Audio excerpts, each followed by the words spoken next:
banyak orang merasa dia tinggal dalam kebenaran, tapi belum tentu. Dia kira kan dia berdoa tiap hari, kan dia ada persekutuan doa, kan dia majelis gereja, karena dia pendeta. Lantas apakah dengan demikian dia telah hidup di dalam kebenaran? Belum tentu. Sama-sama 1, 2, 3. Belum tentu. Kenapa?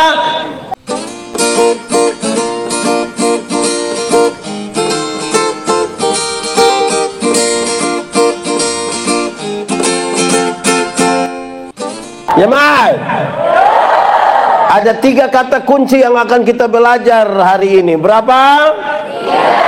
3 pakai bahasa Indonesia, bilang 3 kan pakai bahasa Indonesia. Pakai bahasa Timur baru pakai bahasa Inggris, bilang pakai bahasa sabu,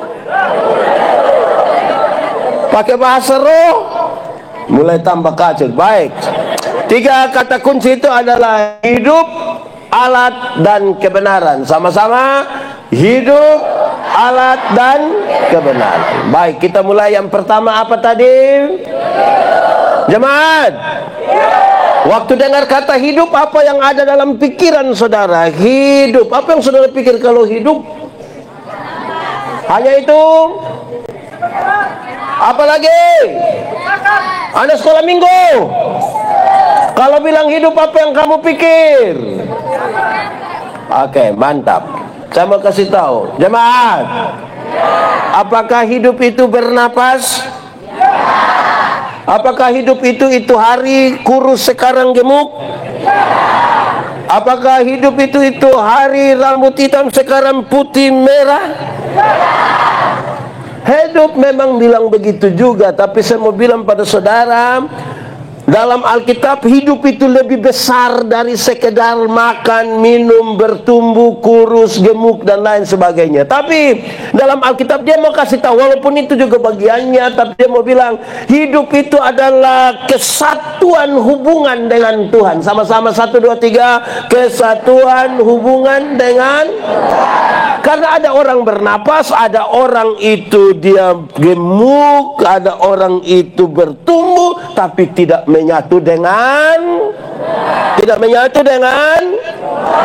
di Baun ada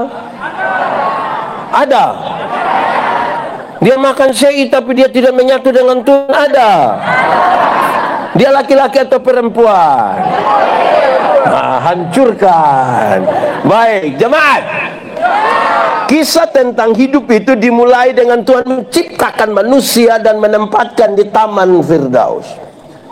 Manusia oleh karena keinginan dagingnya, dia melangkah melewati batas. Tuhan bilang, hei manusia, semua tanaman dalam taman ini boleh kau makan, tapi yang itu jangan.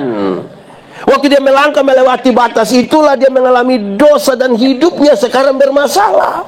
Tuhan tanya, Adam, kamu di mana? Tuhan tanya begitu bukan karena Tuhan tidak tahu. Tuhan tahu kok tidak? Tuhan tahu kok tidak? Nggak tahu kenapa tanya? Tuhan tahu kok tidak? Nggak tahu kenapa tanya?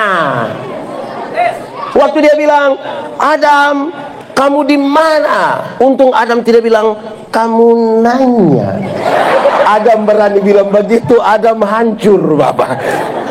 Adam, kamu di mana? Kami di sini, Tuhan. Kami di sini. Kamu buat apa di situ? Kami sembunyi, Tuhan. Kenapa kamu sembunyi? Kami telanjang, Tuhan. Kenapa kamu telanjang? Kami makan ini buat siapa yang suruh kamu dua makan? Don dua baku tolak bayar terus bilang, kamu di sini. Tuhan datang kasih orang pakaian. Kalau Tuhan yang buat pakaian, baik atau tidak? Tuhan kalau bikin pakaian bagus atau tidak? Tuhan kasih pakaian, Tuhan kasih makan, tapi kemudian Tuhan bilang, hei, keluarlah kamu dari Taman Firdaus. Tinggal di luar Firdaus tetap ada makanan, tinggal di luar Firdaus tetap ada pakaian, tapi tinggal di luar Firdaus berarti mereka tinggal di luar dari inti kehidupan. Karena itu penjahat itu bilang begini, Yesus, ingat aku kalau engkau datang sebagai raja. Tuhan Yesus bilang, hari ini juga engkau bersama-sama dengan aku di dalam itu hari. Karena pemberontakanmu engkau terlempar keluar dari Firdaus, tetapi hari ini dalam penebusan ini engkau kembali kepada Firdaus. inti dari kehidupan. Jadi inti kehidupan, siapa yang bikin tanah menangis?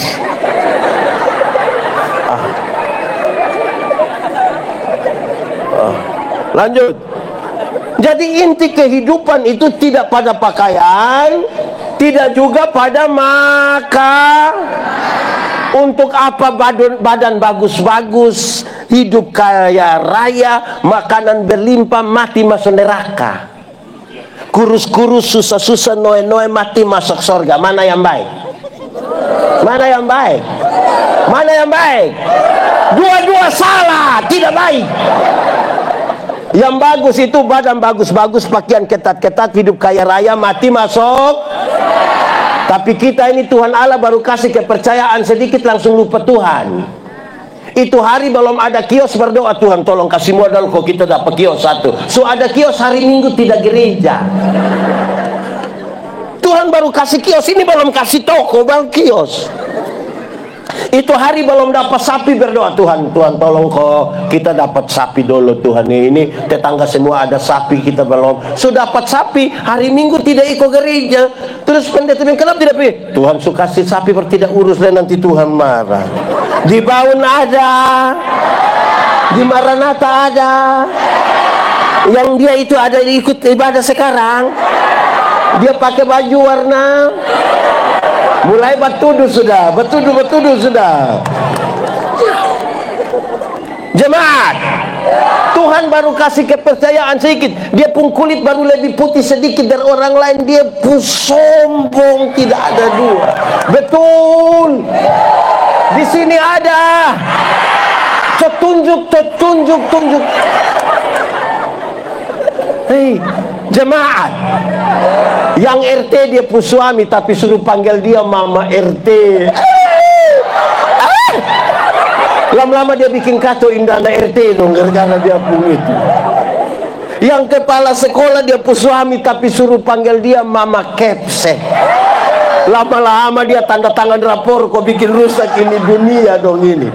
Aduh, kan Tuhan baru kasih kepercayaan. Ini di sini ada ASN, ada ASN, Nesa. Ini ASN, banyak yang dulu masih honor ini berdoa keliling semua gereja kok, kalau bisa Tuhan Yesus tolong kok dia diterima. Berdoa, setelah diterima jadi ASN, bikin syukuran. Gaji pertama kasih di Tuhan, gaji kedua, ketiga sampai ini hari yang tidak. Yang pertama sayang dia sibuk kasih Tuhan. Tapi habis itu alasan bilang sibuk kok, tidak pelayanan, tidak gereja, tidak. Tuhan baru kasih sepotong. Lupa Tuhan. Di sini ada. Nah dia paham apa? Jadi saudara-saudara, Tuhan mau kita baik. Hari ini juga anak-anak. Di sini tidak ada anak-anak. Yang satu minggu angkat tangan. Kamu masih sekolah kok? Oh saya kira libur. Baik, jemaat. Saya tanya anak sekolah minggu dong bilang begini. Oi, anak sekolah minggu, apa beda orang hidup dan orang mati? Dan jawabannya, tapi 3 jawaban ini menarik.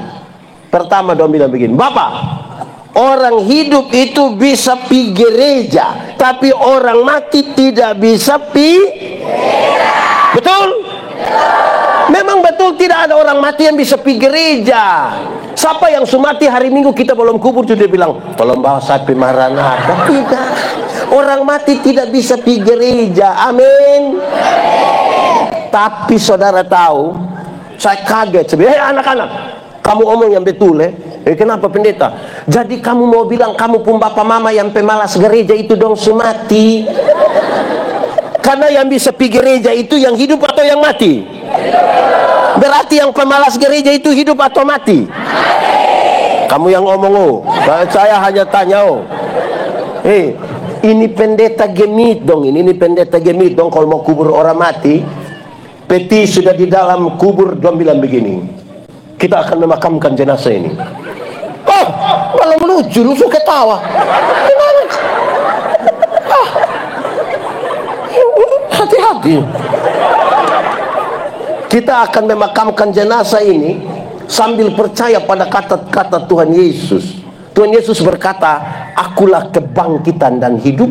Barang siapa percaya kepadaku, dia akan hidup sekalipun dia sudah mati. Siapa percaya Tuhan, siapa tinggal di dalam Tuhan, dia akan hidup sekalipun sudah mati. Tetapi siapa di luar Tuhan, siapa tidak percaya Tuhan, sekalipun dia ada hidup-hidup, sesungguhnya dia sudah di bawah ini hidup semua. Ini hidup semua. Hidupkum semua. Berarti hari-hari Minggu gereja penuh.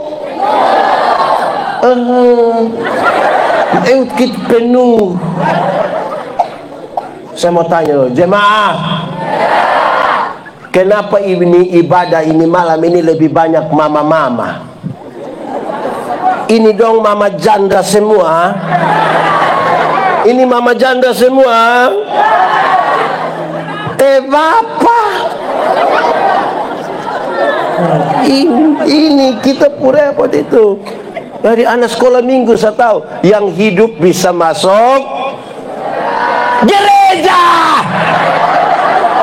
Ini hidup tapi pikiran tidak hidup. Ini yang begini.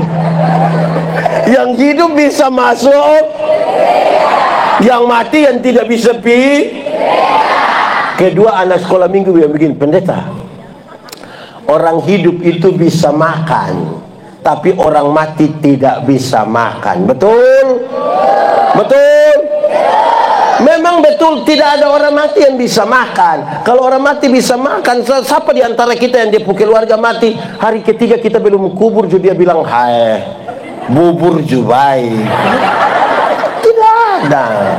Betul kok tidak? Tapi saudara tahu, banyak kali kita orang Kristen ini yang mengaku hidup di dalam Kristus ini, kalau dompi di kuburan, di sini kalau kuburan nama apa? Di sini pekuburan umum di mana?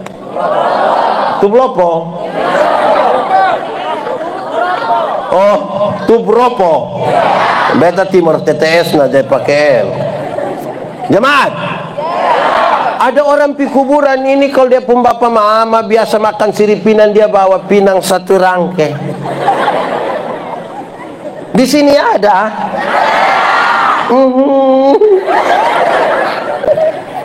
Kalau dia pun bapak mama biasa makan daging ayam, dong panggang memang ayam satu ekor. Kalau bapak biasa minum sopi, dia bawa Jenever satu botol, dia bawa setengah gelas, sisa dia yang minum. Hei, orang tua masih hidup itu yang kasih dia makan, bukan sumati baru dia kasih makan. Amin. Jemaat, orang tua kalau masih hidup itu kirim kasih dia beras dan seibaun. Ini orang tua masih hidup sudah susah sengsara dan tidak kasih makanan. Pas mati baru dia bawa babi besar satu. Itu ju utang. Sampai di situ sengaja pukul babi pun perut. Lihat ini, anak mantu baik ini. Jemaat, orang tua masih hidup itu beli kasih dia jas supaya dia gagah-gagah pakai. Ini orang tua masih hidup jalan piman mana pakai yuken. Sumati bordom beli jas. Untuk apa? Orang tua masih hidup beli kasih dia sepatu atau sepau? Oh, sepatu. Sepatu. Ini orang tua masih hidup, dia jalan kaki kosong, tidak ada alas kaki. Jadi dia pun jari kaki dong tabuka besar begini. Pas mati baru dong beli kas dia sepatu. Nah, sepatu mana mau masuk di jari yang tabuka begini? Akhirnya itu sepatu bukan dong kas pakai, tapi dong sandar sah. Baru ada harga di sini. Baru bilang kalau beli untuk orang mati jangan. Yang hidup itu yang urus. Dong sandar ini sepatu. Sepatu masih begini, dong tidak beli. Sepatu posisi begini, baru dong beli. Dia mau naik begini di atas. Jemaat, orang tua masih hidup itu tolong supaya dia puruma kalau semiring-miring anak dong piko kas lurus. Ini orang tua masih hidup rumah semiring-miring, miring-miring, tidak kasih lurus. Pas mati baru dia pun kuburan pakai keramik. Baru ada gambar Tuhan Yesus, tulis Immanuel. Immanuel siapa?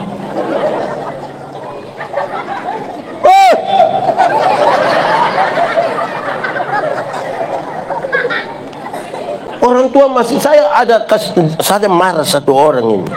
Saya ada mau kubur orang mati satu, baru dia bilang, pas mau tutup peti jenazah, bilang, pendeta tunggu sedikit, pendeta tunggu. Kenapa? Itu anak yang dari rumah sudah dekat, dia ada lari cepat. Kenapa?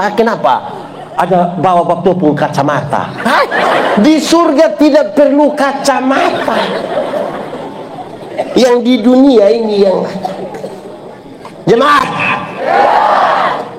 Saya mau kasih saudara, kita pun kebiasaan 1 tahun di bawah ini ada kok tidak Saya belum mau nasu ada. Ini aneh ini belum panggil semuanya. Ada kebiasaan, ada orang-orang tertentu yang nanti orang tua sumati taruh di peti, nanti dong beli ambil Alkitab 1 kok taruh. Yang hidup saja tidak baca, sumati baru suruh dia baca. Kakak di bawah ada. Yang dia hidup itu yang beli kasih Alkitab. Jemaat, saya ini pendeta jemaat. Saya kadang-kadang pergi jemaat rumah, saya tidak bawa Alkitab. Terus saya bilang begini, bapak angkat ame Alkitab dulu. Kau mau datang angkat ame. Woi, dia pi belakang lama baru dia datang. Yang menarik, dia datang bawa Alkitab 1. Aneh, karena dia faham manobe, tapi Alkitab tulis nubat tunis. Ini pasti pinjam. Ada yang lebih menarik, Alkitab tidak ada tapi motor 2. Wih, kalau Alkitab tidak ada di rumah tapi motor 2, itu sama dengan Alkitab itu lebih mahal dari, sehingga bisa beli motor 2 tapi tidak ada. Atau jangan sampai yang kedua mangkali dia suhafal kas habis Alkitab. Jadi mau beli untuk apa kok semua dia suhafal. Itu kedua. Ketiga, anak sekolah minggu bilang begini, pendeta, orang hidup itu bisa beromong, tapi orang mati tidak bisa beromong. Betul? Memang betul, tidak ada orang mati bisa omong. Orang mati kalau bisa omong, pasti pas mati kok kita mau kas mandi dia, kok buka dia pun pakaian, pasti kita buka begini, pas sampai sini, tapi kan dia tidak bisa beromong. Betul kok tidak? Betul kok tidak? Tapi saya mau kasih tahu jemaat,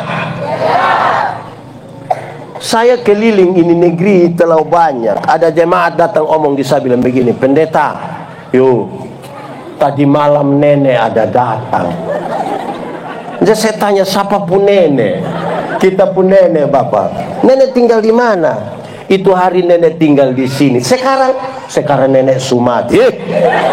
Jemaat, yang betul orang mati bisa omong kok tidak? Bisa kok tidak? Tidak kok bisa? Bisa kok tidak? Nah, yang tadi malam datang itu siapa pun nenek. Baru saya tanya, nenek datang kasih tahu apa? Nenek datang kasih tahu nomor KP, bapak. Nenek tukang judi begini juga. Aduh. Di sini ada yang biasa isi KP. Dia ada di sini. Majelis atau jemaat, hancurkan, ini hancurkan.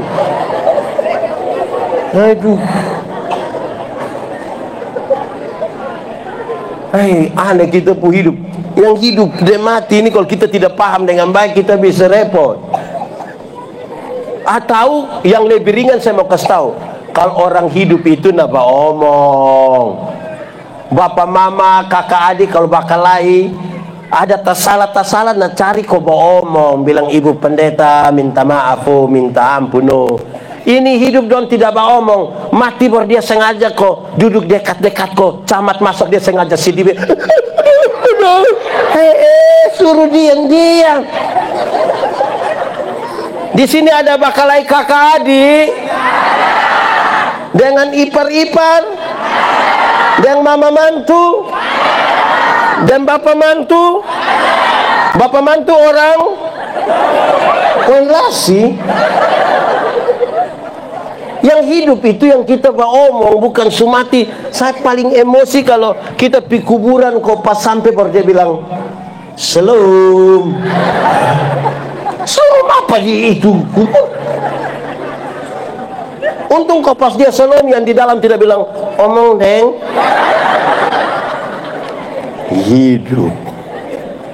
Hidup itu kata kunci pertama. Kata kunci kedua kita duluan di kebena.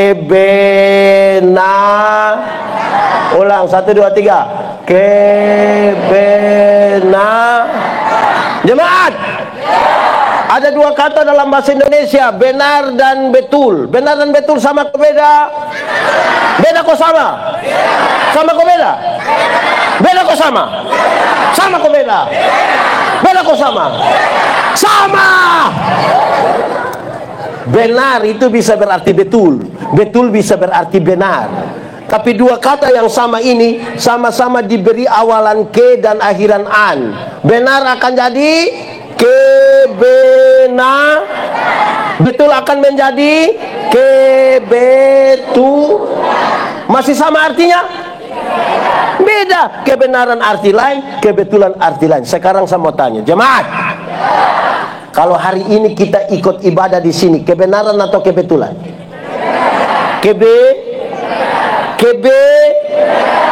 Oh, saya kira kebetulan, tidak, ini kebenaran ya. Kalau Tuhan Yesus mati bagi kita, kebenaran atau kebetulan? Kalau kita masih hidup hingga hari ini, kebenaran atau kebetulan? Kalau Tuhan siapkan surga bagi kita, kebenaran atau kebetulan? Sekarang saya geser sedikit. Kalau kita rambut keriting, kebenaran atau kebetulan? Mulai sudah. Kalau kita kulit hitam termasuk kebenaran atau kebetulan? Kalau kita punya istri cerewet sekali, termasuk kebenaran atau kebetulan? Kamu kecil juga tahu itu istri cerewet.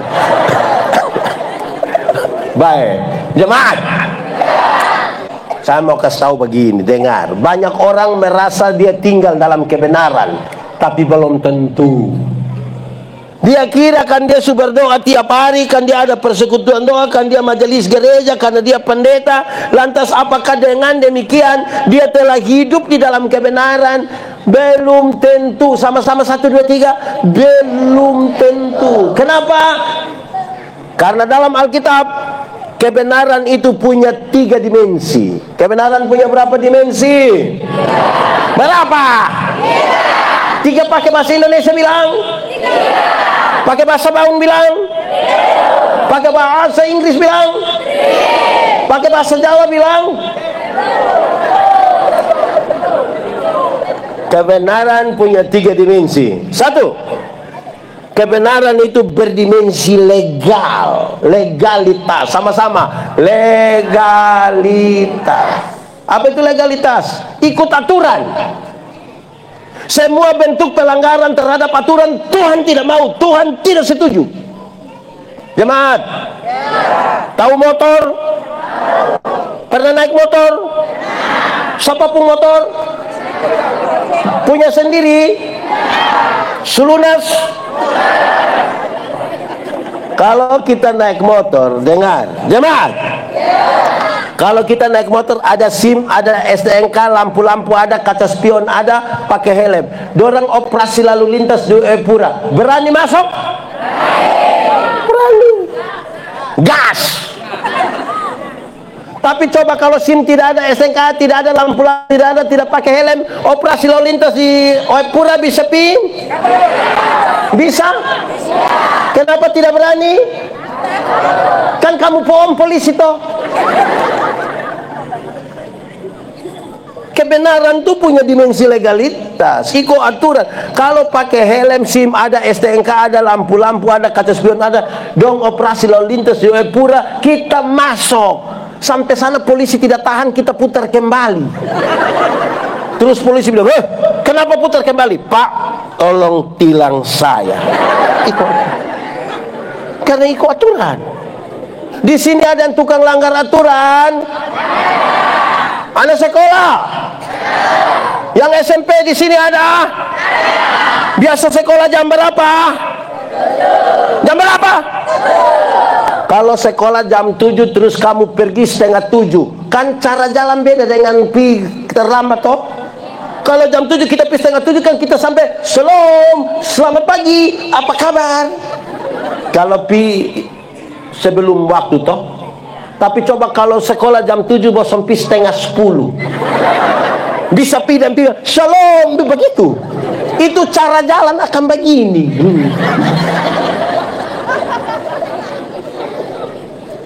Amin kok. Majelis jemaah juga.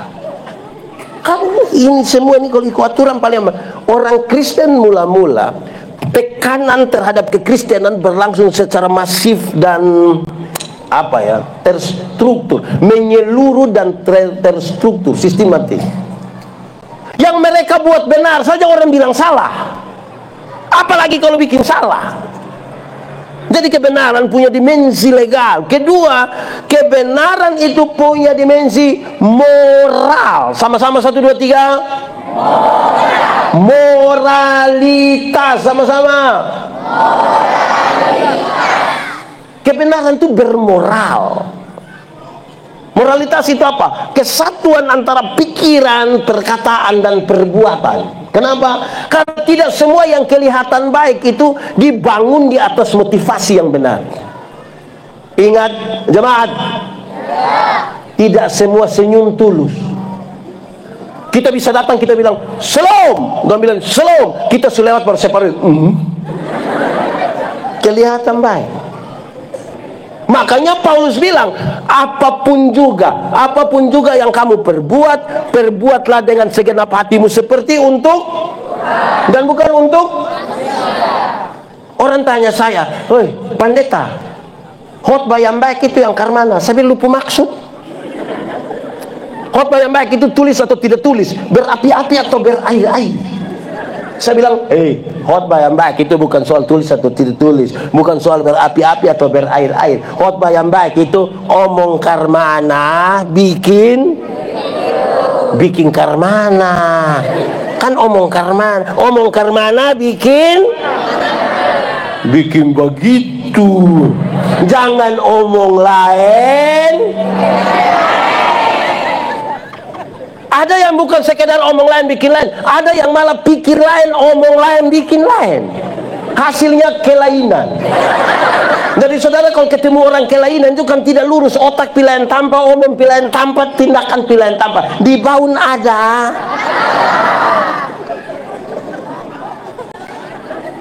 Khotbah berapi-api di satu acara syukuran, habis dia yang poasopi di situ.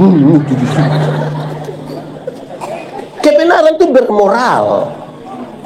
Khotbah berair-air di acara penghiburan, habis dia yang judi. Bukan mana? Pikir apa omong itu? Dari kata-kata orang uji dengan tindakan. Syukuran dia sarjana pertanian, bikin syukuran, mantap toh? Mantap. Sarjana pertanian, ilmu pertanian sudah ada, tapi tidak tahu tanam tomat. Kamu ke mana? Sarjana peternakan, berarti dia tahu ilmu, tapi sayang tidak bisa kawin babi. Lalu kita mau apa dengan pikul sarjana banyak-banyak? Sarjana olahraga, berarti dia tahu ilmu. Terus kita bilang, kakak coba roll, coba kakak koprol, coba kakak salto. Aduh jemaat, Saya pendeta Yandi khotbah di semua bank yang ada di Kupang, di banyak bank di Indonesia. Saya bilang begini, ini ibu-ibu yang kerja di bank dong, ini don cantik-cantik semua. Mau lihat jauh, kau lihat dekat tetap don cantik. Don pun pakaian don bagus-bagus, kerja di ruangan yang tertata bagus lagi, ber AC lagi. Kita pi bank ini macam kita tidak mau pulang, macam kita tidak mau pulang. Kita macam mau lihat-lihat terus don muka begini. Kita baru naik di tangga terakhir, dengan santun sekali dong bilang begini, selamat siang, ada yang bisa kami bantu? Terus saya tanya dong, ibu-ibu, siapa di antara ibu-ibu yang bangun pagi pas lihat suami pembangun terus dia langsung bilang, selamat pagi, ada yang bisa kami bantu? Jadi kebenaran itu punya moral, bukan sekedar kata-kata. Amin kok. Jelas. Saya mau kasih tahu saudara dengar. Saya melayani di Alor. Saya datang di Jembatan Hitam, saya pun bapak mama saksi di situ. Ada satu burung beo ini, dia bukan saja baik, jinak. Terlalu jinak sampai tidak taruh di ini apa lagi. Jadi dia lepas, kita duduk-duduk dia datang. Karena ini pastori dekat sekali dengan gereja. Ini burung ini mantap. Setiap kali lonceng gereja bunyi 3 kali ke gereja mau mulai, teng teng teng, itu burung beta kuju bilang, pertolongan kita ialah di dalam. Betul, teng teng teng, dia langsung, pertolongan kita ialah di dalam nama. Karena itu terjadi beberapa kali. Saya kemudian ambil kesimpulan bahwa ternyata kalau hanya omong, burung beo juga bisa. Sama-sama 1, 2, 3. Kalau hanya omong, burung beo juga bisa. Kasih tahu kawan di sebelah. 1, 2, 3. Kasih tahu kawan di sebelah. 1, 2, 3. Kalau hanya omong, burung beo juga bisa. Nah, manusia ini Tuhan Allah suatur untuk lebih dari burung beo. Kalau pakai bahasa di Baun bilang apa? Burung bingung. Apa coba? Kukuruu. Neo pulang baru cari. Sudah 2. Pertama tadi kebenaran punya dimensi apa? Apa? Yang pertama tadi apa? Yang kedua? Oke, yang ketiga, kebenaran punya dimensi sosial. Punya dimensi apa? Sosialitas, kepekaan untuk turut mengambil bagian dalam penderitaan orang lain. Pakai bahasa orang sekolah dong bilang solidaritas. Kenapa Tuhan Yesus mau mati bagi kita? Karena dia solider dengan kita. Kita semua sudah berdosa, kok sampai mau pusingin kita. Tapi karena Tuhan solider dengan kita, dia mau datang bagi kita. Amin kok. Karena itu orang yang mengaku tinggal dalam kebenaran, solider sedikit dengan orang lain. Hidup tolong pikir orang lain juga. Ini baru beli motor satu ini, baru ada tap baru satu, putar sampai jam 3 pagi. Orang pikas tapi yang bapak tolong kasih kecil tap sedikit, tolong kasih kecil dulu. Kenapa? Ada bayi satu sakit di sebelah. Lu pikas tahu itu bayi ya? Ada tambah 2.000 di sapu tap. Manusia hidup tidak bisa pikir orang lain ini. Anak muda, kamu tahu motor? Itu motor itu hasil dari pabrik. Itu yang kerja di pabrik itu orang otak mantap semua. Kerja pakai sistem komputer. Jadi itu terukur secara ilmu, hasil penelitian juga. Jadi don't tahu setir, gas, speedometer, ban, velg itu terukur. Ini kita pu anak yang tidak lulus semua mata pelajaran ini, dorang juga reparasi motor. Akhirnya motor bunyi kayak orang gila, wah wah wah. Jadi nanti tengah malam kok orang tidur baru dia lewat sini, wah wah wah. Setiap kali kamu wah wah, itu orang pun doa hanya satu. Dong bilang apa?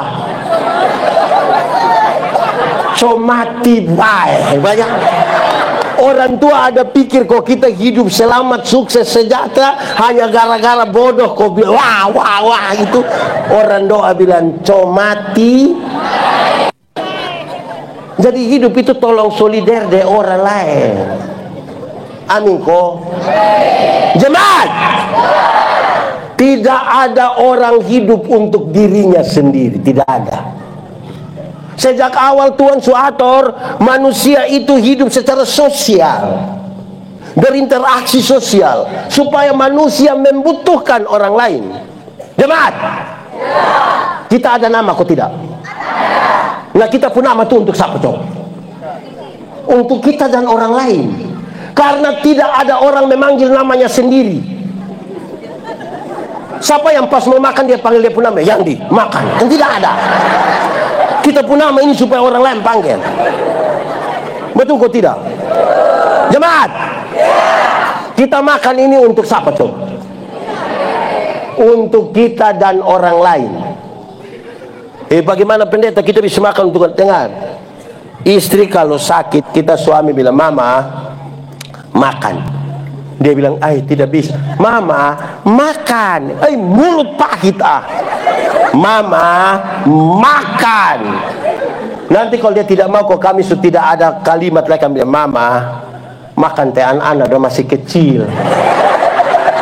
Itu langsung memtua tambah. Dia juga tidak mau dia punya anak dong ada mama baru. Dia juga makan saya untuk orang lain. Jadi tidak ada orang hidup untuk dirinya sendiri. Jemaat, kita ada pakai pakaian kok tidak? Nah, kita pakai pakaian ini sebenarnya untuk siapa coba? Untuk diri dan orang lain. Untuk diri itu supaya jangan kepanasan, jangan kedinginan. Tapi untuk orang lain, kalau kita sendiri ini kan tidak pakai juga tidak apa-apa toh. Kalau kita bisa jadi. Tapi karena ada orang lain, makanya kita pakai supaya kita ketemu orang tiba-tiba orang dia kan tidak begitu. Jadi kita pakai pakaian saja untuk orang. Tidak ada orang hidup untuk orang lain, untuk dirinya sendiri. Jadi solidaritas itu kata kunci. Yang kebenaran itu ada 3. 1 apa? Apa? 2. 3. Mantap ya, nanti sebentar ada yang bisa jawab ulang. Dapat sepeda. Minta dia yang tadi pimpin dong, minta dia. Sudah 2 toh. Hidup tadi sudah dijelaskan, kebenaran sudah dijelaskan. Sekarang kita bicara tentang alat. Sama-sama 1, 2, 3. Alat itu sarana. Apa? Alat itu bukan tujuan. Jadi saudara hanya alat. Jangan pernah dijadikan tujuan. Kita hanya alat. Jamba gaya. Ada banyak orang yang dia rasa terlalu geng. Itu bound itu kalau saya tidak ada di situ, nol. Itu siapa? Kita hanya alat. Sebertalenta apapun kita, jangan merampas kemuliaan Tuhan karena kita hanya alat. Ada alat ini yang bagaya-bagaya sampai dia hanya mau dia yang omong, orang lain tidak bisa omong. Bagarak sedikit tersinggung, sedikit-sedikit tersinggung, sedikit-sedikit tersinggung, sedikit-sedikit tersinggung, kok sedikit-sedikit. Orang berlatih dulu apa? Kita hanya alat. 1, 2, 3. Kita hanya alat. Saya ingat almarhum pendeta Telnoni, dia bilang saya, Yandi, engkau mesti studi lanjut. Siap Bapak. Terus dia bilang begini, tapi engkau harus tetap STH. Saya bilang, bagaimana saya studi lanjut saya tetap STH? Bapak suruh saya ikut DO. Terus dia bilang, Yandi lu tahu, STH saya tetap hamba. Sama-sama 1, 2, 3. Saya tetap. supaya kita hanya alat, bukan tujuan. Mari kita lihat alat. Saya mau bilang begini, alat ini di dalam hidup kita banyak. Tapi anak sekolah minggu, berdiri. Kamu berdiri. Kita menyanyi sambil tepuk tangan, orang tua bantu tepuk tangan. 3, 4. Hati-hati gunakan.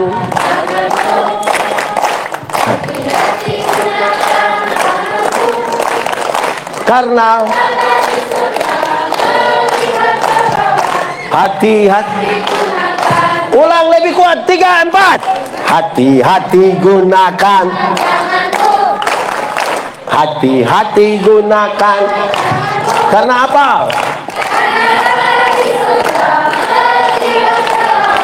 Hati-hati.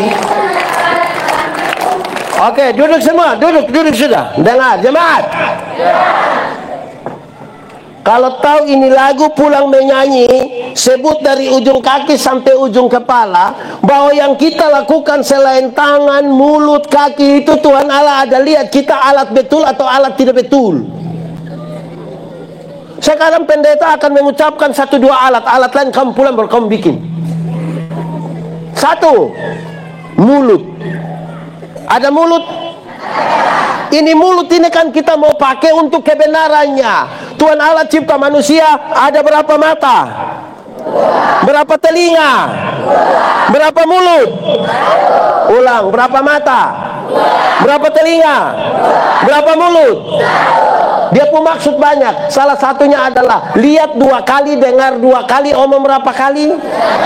Lihat ulang-ulang, dengar ulang-ulang, omong berapa kali? Itu baru mulut yang membawa kebenaran. Karena ada orang yang tidak ada mata, tidak ada telinga, maka dia pun mulut 7. Tidak tahu apa-apa, mau omong macam ke tahu-tahu. Di sini juga ada. Dia ada di sini.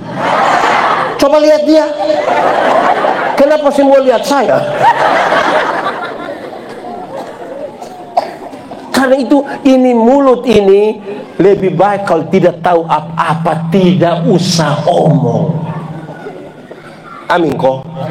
Karena nanti bukan bawa kebenaran, bawa kehancuran. Karena itu pesannya gampang. 1, mulut tidak boleh gosip. 1, 2, 3.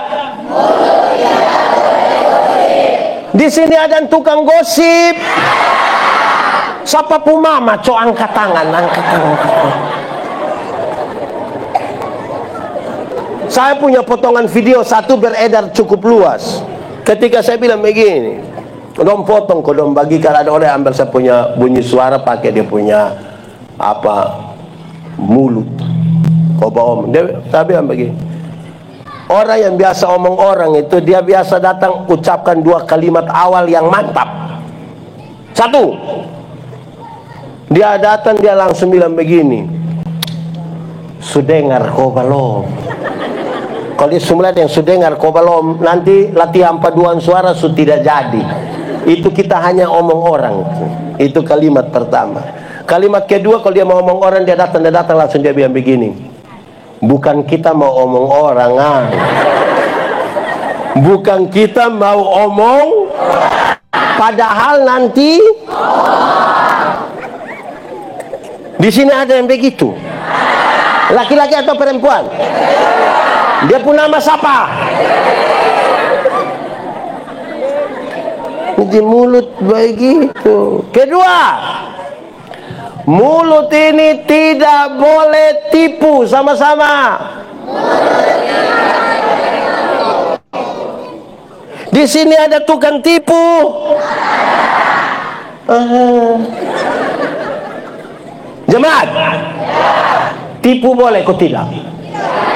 Tipu boleh kok tidak? Tipu boleh kok tidak? Kalau untuk kebaikan kita tipu boleh? Apa? Ulang-ulang, tipu boleh kok tidak? Untuk kebaikan kita tipu boleh? Tidak boleh. Tidak ada tipu untuk kebaikan. Tipu itu tipu. Karena satu tipu melahirkan tipu baru. Bapak, kenapa tidak pergi gereja? Perasaan dan pendeta tanya, dia bilang, saya sakit pendeta, saya sakit. Kita ketemu dia istri, kita bilang, Mama bilang Bapak ada sakit. Mama tidak tahu. Tidak, kok itu ada di rumah. Terus kita ketemu dia, kita bilang, Bapak, Mama bilang Bapak tidak sakit, Ma. Terus dia bilang, saya sakit tapi belum kasih tahu Mama. Satu tipu akan melahirkan dia. Pendeta, kami di sini kami tidak tipu. Kami hanya pakai dua kata, yaitu sebenarnya dan tapi. Bapak, kenapa tidak pergi gereja? Sebenarnya saya pi. Tapi kalau tapi itu dia tidak pi. Kenapa tidak terima jadi majelis? Sebenarnya saya terima. Jadi sebentar saudara pulang dari sini, ketemu orang yang harusnya ikut ini ibadah, tapi dia tidak ikut. Terus kita bilang, kenapa tidak ikut ibadah? Terus dia bilang, sudah. Jemaat, ini saya pun cerita lama, saudara sudah pernah dengar, tapi saya cerita ulang ya. Ada satu anak kecil, umur 1,5 tahun, laki-laki, dia baru mau belajar ngomong. Dia pun bapak kepala desa. Ini anak ini setiap kali dia mau kencing, dia suruh dia pun bapak yang kasih kencing. Jadi pun bapak perasaan, masa kok, hei,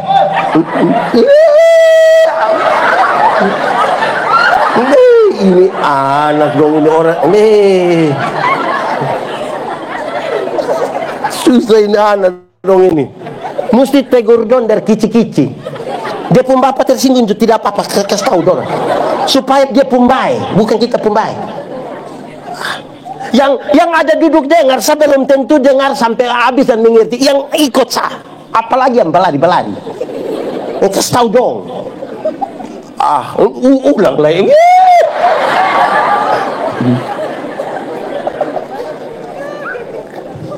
Ini bapak tua ini, dia kepala desa. Ini anak setiap mau kencing dia minta tolong dia pun bapak yang kasih kencing. Dari pun bapak kan malu hati, dia bapak ada kalau mau kencing, adik kasih tahu bilang ada mau menyanyi. Itu jurus berhasil. Setiap kali anak mau kencing dia datang dia bilang, Bapak, ada mau menyanyi. Nanti dia pun bapak sengaja putar-putar keluar kasih kencing dan selesai. Satu saat dia pun bapak mama berangkat di Jakarta, titipin anak di dia pun om dong. Tengah malam anak mau kencing, dia kasih bangun dia pun om bilang, Om, ada mau menyanyi. Dia pun om karena tidak tahu, dia pun om bilang, jangan ini sudah tengah malam, jangan. Ini anak tidak bisa bilang, Om, kenapa ada mau menyanyi? Dia pun om bilang, tidur terbaik di sebelah nanti mana, tidur. Ini anak sudah tidak bisa, dia bilang, Om, kenapa ada sudah tidak bisa? Ada harus menyanyi sudah. Dia pun om justru kasihan, dia pun om bilang, itu adik menyanyi pelan-pelan di om pun telinga.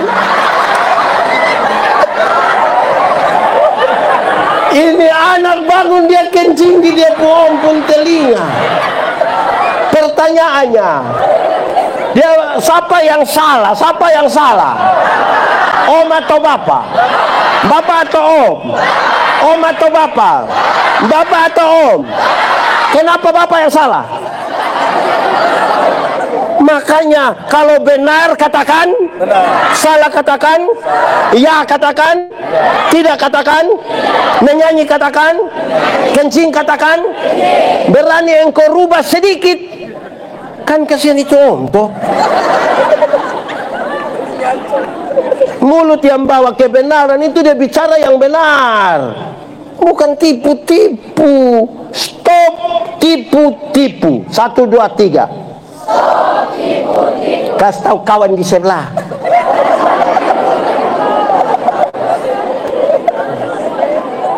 Pakai bahasa timur, kalau bilang stop tipu-tipu bilang apa?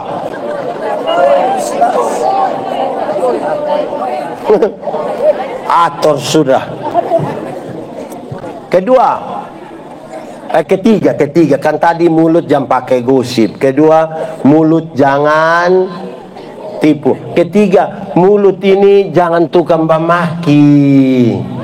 Di sini ada yang tukang bamaki? Fam? Ini ototrek cek. Woi. Ototrek bel di sana dia yang bamaki di sini.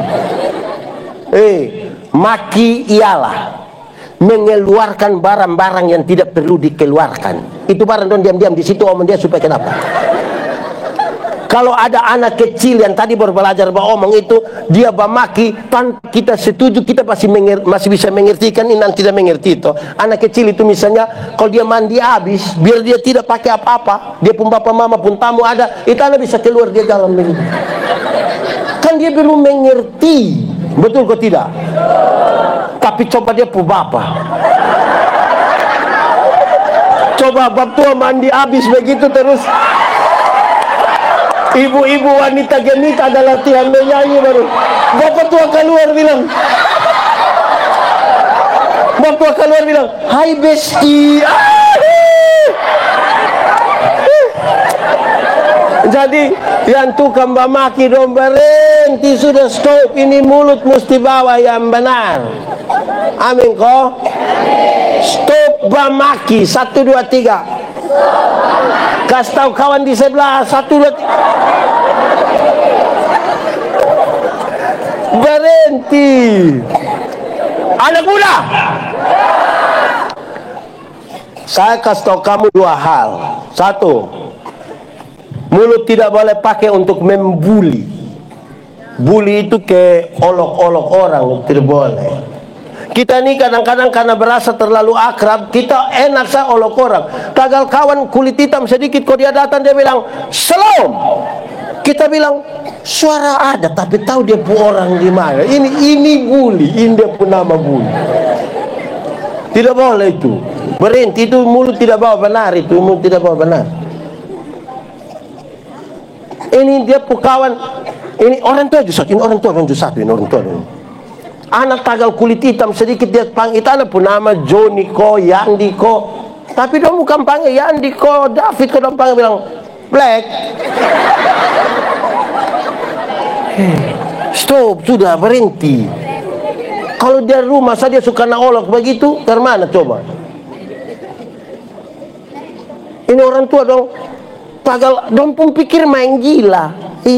Itu gila betul. Anak tagal rambut keriting sedikit, lu bukan panggil bapak, dong bilang keriting. Iting. Kan kasihan kita pucara begini. Itu pertama, stop bully. Kedua, bagi anak muda dong, saya mau kasih tahu kamu begini, dengar. Kalau kamu kreatif untuk pakai kata-kata, tolong kreativitas yang benar. Dulu ada anak muda yang suka bilang paku alus.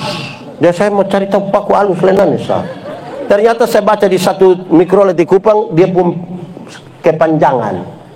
Paku alus artinya pemuda Kuan Fatu selalu setia. Wah, ini baru kreatif, ini begitu mantap.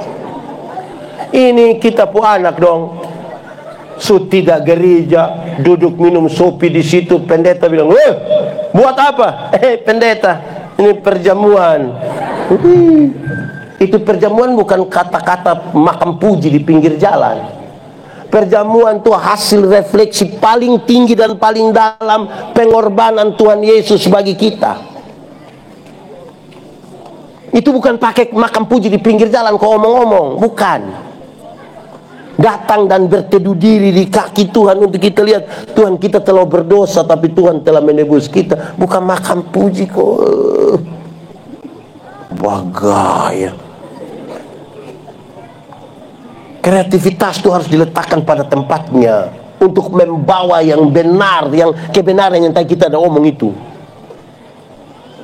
Ada oto mikrolet satu di Kupang, dia tulis di, bukan oto yang tulis, dia orang tulis di samping pintu. Tulis bilang begini, ini kreatif tapi salah tanpa. Dia tulis begini. Kalau mau umur panjang, pura-pura lah tuli. Jadi saya bayangkan, mangkali dia pun maksud supaya kalau orang omong kita tidak usah dengar, kita kerja. Saya bayangkan, ternyata bukan itu yang dia maksud. Dia lanjut di bawah tulis begini. Kalau mau umur panjang, pura-pura lah tulis supaya kalau Tuhan panggil, lu tidak dengar kalau jalan terus. Saya bilang manusia macam begini, ini Tuhan tidak panggil. Nanti dia pergi sendiri. kemungkinan besar dia pilih lewat Liliba, lewat jembatan. Kita nih kadang-kadang masuk makam puji omong sambaran sah. Mulut ini tolong pakai yang betul, yang benar. Ini khusus anak muda. Anak muda, kami yang tua-tua begini,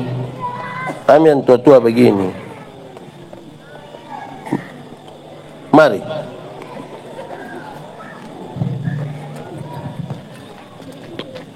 makasih. Harus omongin juga. Ini anak sekolah ini perubahan zaman terlalu cepat. Kadang-kadang dong pemulut itu sangat jauh dari bilang maaf, terima kasih, permisi, tolong. Ini andon ini dong. Jadi orang tua tolong, guru dong tolong kau ajarin anak dong bilang maaf, permisi, terima kasih, tolong. Sama-sama 1, 2, 3. Maaf, permisi, terima kasih, tolong. Kamu sendiri 1, 2, 3. Taruh saya yang penting. Mulut ini benar. Anak muda, kami yang tua-tua begini nih, kami lagu dulu itu lagu mantap karena dia idealistis sekali. Gereja tua, masihkah kau ingat? Mantap. Itu kisah tentang kita ikut-ikut ibadah pemuda, kita coba lihat begini lama-lama jadi realistis. Bukan kayak yang anak muda sekarang punya. Kamu berbohong. Lihat. Orang tipu dong percaya. Kamu lukai. Lihat itu. Coba kau pikir di mana ada. Memang tidak ada. Kamu saja yang mau bikin seolah-olah ada, itu tidak ada. Dia lanjutan lebih parah. Kau tinggalkan aku, kau dengan yang lain. Itu gila. Supaya mulut ini taruh di pas. Maaf ibu, itu baru mulut. Belum kita omong. Tadi kan kita mulai menyanyi dengan hati-hati gunakan.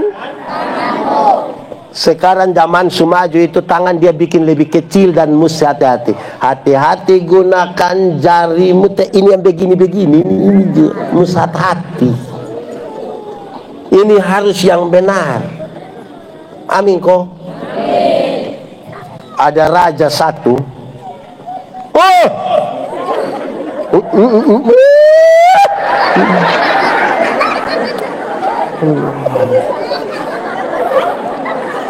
Ada raja satu ini, ada tamu mau datang toh. Dia bilang, dia pun juru masak bilang begini, juru masak, coba masak makanan yang paling enak, siap. Masak habis, jam makan, raja datang, siap, sudah, silakan bapak raja dan tamu. Dia buka ini makanan ini dari lidah semua, lidah penuh-penuh. Dia tidak suka tapi dia makan saja. Habis itu dia bilang, juru masak, sebentar lu masak makanan yang paling tidak enak. Kan tadi yang paling enak toh, sekarang yang paling tidak enak. Siap bab tua datang, buka begini, lidah semua. Raja bilang begini, juru masak, tadi makanan yang paling enak lidah, saya suruh masak makanan yang paling tidak enak juga. Lu maksud apa? Terus saya bilang, bapak raja, apalagi yang bisa lebih dari ini lidah, dari mulut ini, apalagi? Dari lidah ini orang bisa berdoa, bisa memuji, bisa menyembah. Tapi dari mulut ini, dari lidah ini orang bisa tipu, bisa pamaki, bisa omong orang. Jadi yang paling baik semua di sini, yang paling tidak baik semua juga di sini. Jadi pakai ini mulut untuk yang benar. Karena kita mau jadikan alat tadi toh untuk kemuliaan Tuhan. Alat. Itu baru mulut itu. Kalau kita omong tambah yang lain, mungkin kita punya hidup ini terkoreksi segala sesuatu, terkoreksi betul-betul. Saudara, konteks daripada pembacaan ini adalah perjumpaan dengan orang-orang yang tadinya dorang menyembah berhala, dong hidup kafir. Setelah mereka terima Kristus Yesus, mereka mestinya telah ditebus, hidup mereka menjadi baru. Mereka telah dikuburkan bersama. Paulus bicara dalam Roma 6 bicara tentang baptisan. Dalam konteks mereka dibaptis itu, mereka diselamkan penuh, turun badan semua, tertutup air sampai kepala, seolah-olah mereka telah terkubur bersama-sama dengan Kristus, supaya waktu mereka keluar, mereka mengalami sebuah kehidupan baru dengan Kristus, tidak lagi di bawah tekanan hukum Taurat, tapi di bawah kasih karunia Tuhan. Hidup mereka menjadi berubah. Hidupku bukannya aku lagi, tapi Kristus yang tinggal di dalam aku. Supaya Kristus menggerakkan kita punya hidup untuk membawa kebenaran. Nah, saya kira dari 3 kata kunci tadi kita bisa menikmati sesuatu dan membawa pulang sesuatu. Kekristenan tidak boleh puas dengan hari ini. Tadi saya duduk bicara dengan kakak pendeta Robi, saya bilang kita ini kadang-kadang puas dengan apa yang ada. Kita di kota suka hitung-hitung jiwa yang hadir, tapi tidak ada tindak lanjut dari jiwa yang hadir. Berapa? Tercatat 2000 jiwa yang di jemaat, yang ibadat 300-400. Dan kita puas dengan itu keadaan. Saya ingat almarhum Bapak Pendeta Lakusa. Saya pindah dari Sabuk ke Amnuban Timur, ada pemeriksaan BP3 Sinode. Sampai sana beliau panggil, pendeta, ini pas saya pindah bilang begini, ini jemaat pun kehadiran ibadah bagaimana? Saya bilang, Bapak Pendeta, jemaat di sini purajin tidak 2 Bapak. Apalagi pendeta yang di khotbah ini penuh majelis, dong ini tidak dapat tempat, kasih dong duduk di tanah. Dan itu benar. Saya baru duduk di luar. Kepalaku sebi, woi memang luar biasa, mantap. Oke, dong berapa banyak? Penuh Bapak. Nah, lu sebut dia pun jumlah. Kira-kira 500 Bapak. Gereja kecil saya kadang-kadang tidak bisa tampungin Bapak. Oke, 500 ya. Terus bab itu apa? Bagus. Dia panggil, sekretaris mana? Saya. Mari. Jumlah jemaat dewasa di sini berapa? 1165. Dia panggil saya. Mari. Yang hadir 500, yang tidak hadir 600. Jam puas dengan yang apa yang ada hari ini. Saya membayangkan yang kekristenan tidak bisa tidak ada orang yang selesai dengan Tuhan, tidak ada. Hidup itu pergumulan terus menerus. Dengar, saya akhiri khotbah ini mengatakan begini. Tuhan itu seringkali ketika dia ingin mengatakan sesuatu, dia mencari orang, dia memakai orang untuk mengatakan itu kepada orang lain. Itu orang punya mulut, harus mulut yang memuliakan Tuhan, karena Tuhan pakai untuk kasih tahu orang. Kalau Tuhan ingin mengerjakan sesuatu, seringkali dia cari orang, dia panggil orang untuk mengerjakan itu. Itu orang pun tangan mesti bersih, mesti berisi. Berisi yang dimaksud bukan cuci kok gunting kuku, tapi tidak boleh korup. Saya kapan malam khotbah di mana kok? Saya bilang, Bapak Mama dong kalau ada kesempatan memberi 1/10 perpuluhan, hari apapun lebih piantar memang. Tapi kita pun biasa itu adalah simpan tahan. Simpan tahan itu akan melangkah ke ambil tahan.